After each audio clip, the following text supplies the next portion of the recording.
હવે વાત કરીએ ડાંગની। કુદરતી સૌંદર્યથી ભરપૂર ડાંગ જિલ્લામાં ચોમાસાની ઋતુમાં પ્રકૃતિ સોળે કળાએ ખીલી ઉઠી। કુદરતી સૌંદર્યને માણવા પ્રવાસીઓ ચોમાસાની આતુરતાથી રાહ જોતા હોય છે। કુદરતી સૌંદર્ય ધરાવતા ડાંગ જિલ્લામાં ગિરમાળ ધોધ લોકોના આકર્ષણનું કેન્દ્ર બન્યો।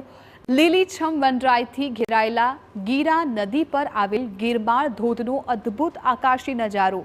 ગીરા નદી પર અંદાજે 100 મીટરના ઊંચાઈથી પડતો ગિરમાળ ધોધ પ્રવાસીઓ માટે યાદગાર સંભારણો।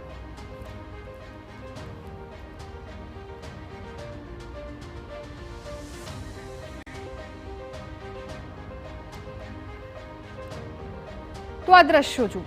ડાંગમાં ગિરમાળ ધોધનો આ અદ્ભુત નજારો જોવા માટે અત્યારે સહેલાણીઓ પણ મોટી સંખ્યામાં ત્યાં ઉમટી પડ્યા છે। વરસાદને કારણે ગીરા ધોધનો આ નજારો લોકોને ખૂબ પસંદ આવી રહ્યો છે।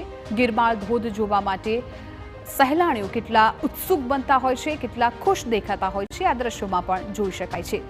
ચોમાસામાં ખાસ ડાંગની મુલાકાત લોકો લેતા હોય છે, કેમ કે ત્યાં પ્રકૃતિ સોળે કળાએ ખીલી ઉઠેલી હોય છે અને આ અદ્ભુત નજારો પણ સ્ક્રીન પર તમે જોઈ શકો છો।